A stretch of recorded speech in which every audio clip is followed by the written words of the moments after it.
right, Chalk Talk, episode number 4. So today we're talking about optimal weights to use for strength training. I've done this demo before, but not on a Chalk Talk, so I'm going to put it out there so everybody can see it. This demo is for speed strength work. All right, we work with weights 75%, 80%, 85% of your max. Now, when you're moving these weights, even weights less for different reasons, 50, 55, 60. Some people say that the bar feels too light, the weight feels too light, so they feel like they need to go heavier, go heavier, go heavier. And that's bad for a couple of reasons. If you work too heavy too often, you actually go down, get weaker.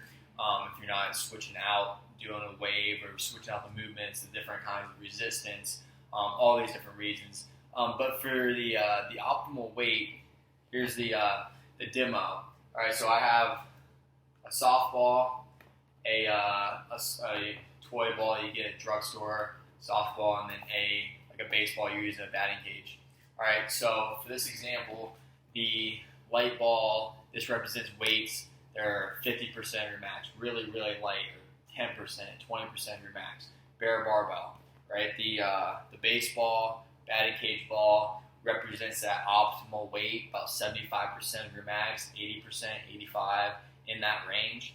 And then the softball, let's just imagine that the softball weighs 30 or 40 pounds, all right? So this is heavy. This is going to represent your weights 90% plus, 100% of your 1 rep max, all right? So got the lightweight, got the optimal 75, 85%, then we got the heavy 90, 100 pounds, or 100% of your max. All right, so what you got to think about is if I throw these balls, when it hits impacts, if it hits me or it hits another person, how much force is being produced on impact. So if I throw the really light ball as hard as I can and it hits me, it's not going to hurt too bad. It's not going to produce too much force, all right, force upon contact. Same idea or similar idea with the really heavy ball. So if this is a 30-pound ball and I go and I throw it as hard as I can at the wall, the impact that it makes, the force that it makes when it hits the wall, isn't going to be a lot because the ball is going to move so slow because it's heavy. I couldn't throw it very fast, couldn't throw it very hard. All right, so now if I use the optimal weight, 75, 80, 80%, or 85% of your 1 rep max, like a baseball, then when I wind up and throw it as hard as I can, that speed and that velocity, when it hits the wall, it produces a much bigger force than the first two.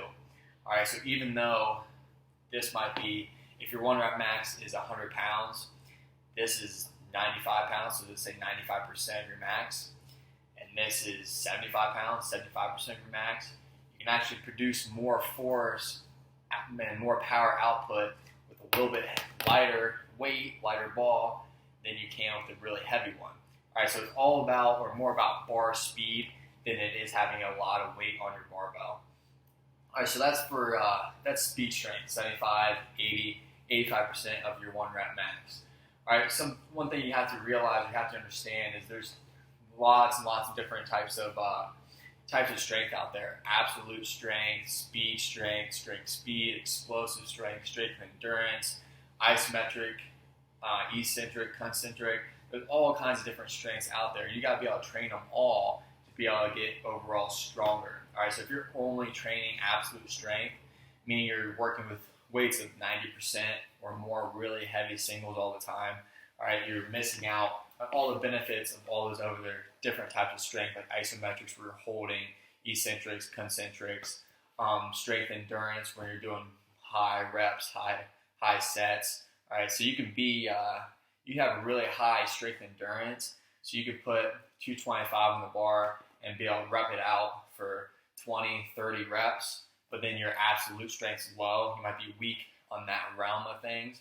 So some people say, well, I can rep 315 for 5, so my 1 rep max should be so-and-so off this calculation, or enter this online, so I did this for 10, so I should be able to do this for 1. It doesn't really work like that at all. That's strength endurance over here is repping it out. Absolute strength is how much weight you can move for 1 rep.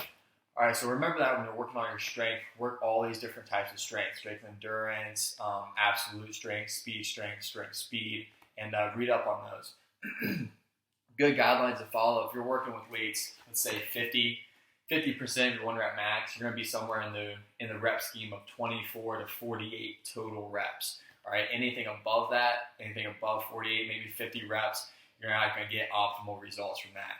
Also, anything below 24, so say you only do 10 reps, 50% of your max, you're not going to get as much benefit as you would if you hit those optimum rep ranges. 60% is 20 to 40, 70% 12 to 24, 80 is 10 to 20, and then that 90% range, you want to get at least 4 reps, no more than 10. All right, and one thing about the 90%, the absolute strength I do personally, if I'm going heavy and I know I don't want to hit more than 10 lifts at that weight, I give myself 10 attempts. All right, so my goal would be to hit 7 or 8 of them.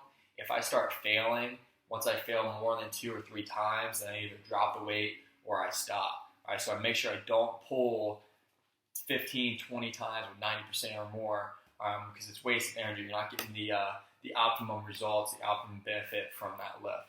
You want to get the most out of your exercise. You don't want the exercise to get the most out of you.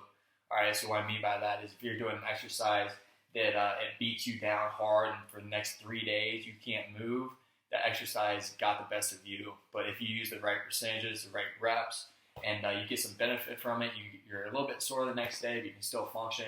You got the best out of the exercise. You're doing it well.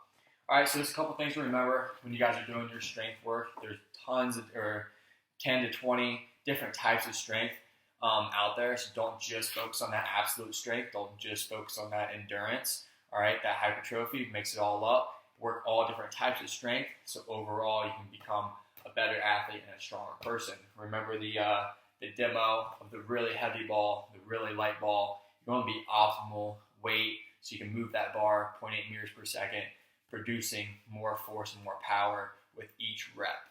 All right, that's it today. If you guys have any questions, let me know. Message us if you guys have any video ideas you want to see on Chalk Talk.